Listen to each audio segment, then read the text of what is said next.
13 hours. We spent 8 at checkpoints or nearby there. During this time, as we waited on the coastal road, I spent quite a long time just watching fishermen. This was just men out there with a single net trying to catch fish for their family. Maybe they were university professors or accountants, I don't know. They were just out there fishing. Suddenly there was commotion at the checkpoint, the Israeli checkpoint. There was a tank, then there was automatic weapon fire. The fishermen fled and 2 fishermen were shot. Now, I was with the World Health Organization as well. We had a doctor and a paramedic. Immediately they called to those authorities to see if we could get permission to go to the beach to see if there was any sign of life, to see if we could help these men in any way. That permission was denied. And then half an hour later, the other fishermen, their friends, their relatives, I don't know, decided enough. They wanted to go there. We gave them body bags. They put those other fishermen in the body bags. They brought them up. That's where I saw that one had been shot in the back and one who still had fishing net around his ankle. He had been shot in the neck. James, just to be clear, were these fishermen posing any threat whatsoever to any of the Israelis that were in the vicinity based on what you and others witnessed? And were you able to document any of this, capture any videos or pictures of this incident? Based on what we saw, no threat whatsoever. They were fishing. There was definitely a proximity to a checkpoint. The checkpoint is much higher. They're on flat land. They're at sea level, and the checkpoint is obviously much higher to that. From what we could see with an untrained military eye, no threat whatsoever. They were fishing.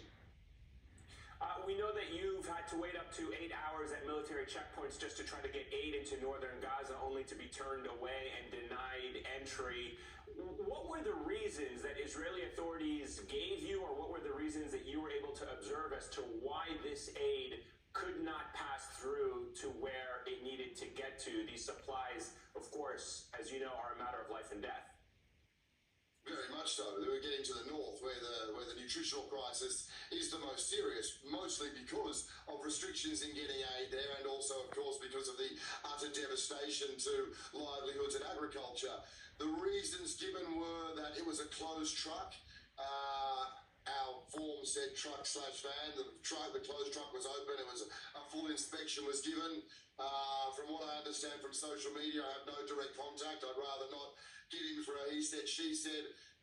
Truth matters, of course. It was also said that we were offered to transfer our supplies, our medical and nutrition supplies, to another truck. That was at no point ever conveyed to us. This is not a new occurrence, it's important. This is just simply because I was on that, and one of my roles in trying to bear witness to what's happening was to draw attention to what had happened to these 2 fishermen who are, someone's son, father, husband, all those things. But the restrictions and denials of aid are not new. There have been scores and scores and scores of those going 8 months. UNRWA, as the backbone of aid on the Gaza Strip, has not been able to lead a mission to the north since January or February. It is very, very common for missions to be stopped, to be denied, to be delayed, for aid to not get into the Gaza Strip. This was not a new occurrence. Let me ask you, James, about a report that came out this week by our news organization. NBC News is reporting that the Israeli military has been coming under scrutiny recently for their military operation at the Nusayrat refugee camp last weekend. The United Nations said in a statement that the Israeli military, quote, entered Nusayrat disguised as displaced persons and aid workers in a humanitarian truck. You are a humanitarian worker. What is your reaction when you hear about these details as someone who is actually working to try to deliver aid to people in desperate need? Look, they're allegations, so I just can't.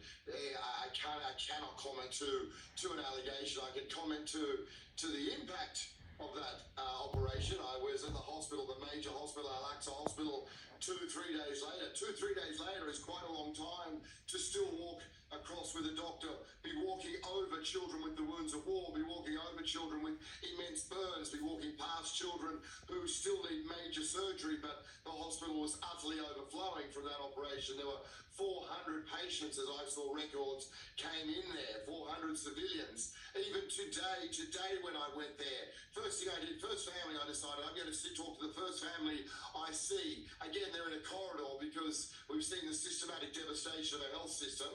Again, these are not opinions, these are facts. We do need to get away from the war of words and onto evidence. 36 fully functioning hospitals in Gaza 8 months ago. A handful now that are partially functioning. Hospital is overflowing. I mean, the first family I saw was a little boy, Ali, who was very seriously wounded when he was asleep at 5 o'clock in the morning this is about 10 days ago, in his family home, 3rd floor. Next thing, bang, he's in the rubble with his mum. We spoke with him, we spoke to his family. Then I went and found his mother, also in the hospital, only for her to explain to me that yes, Ali's alive. Her other 2 children were killed in that raid. This is not unique. It's heartbreaking, it's horrendous, but I've heard these stories countless times now. James, Elda, and with every story you tell, it is just more heartbreak and more grief for all of us who have to sit here and watch this continue. Thank you so much for joining us. I greatly appreciate you. I know it's dangerous out there. Please be safe, my friend. And thank you for making time for us at home.